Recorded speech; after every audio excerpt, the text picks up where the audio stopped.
Okay, umpisa na natin ha.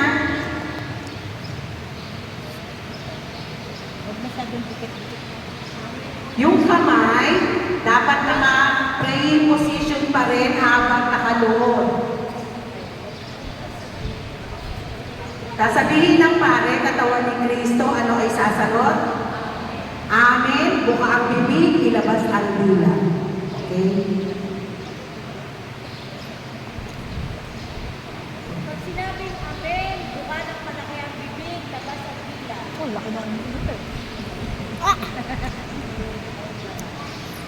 Yung paglabas ng dila.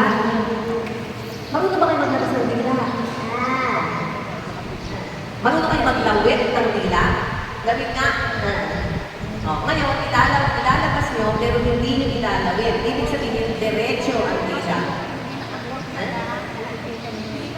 Nakadiretso ang dila, huwag nakababa. Okay ba? Yun, very good. See?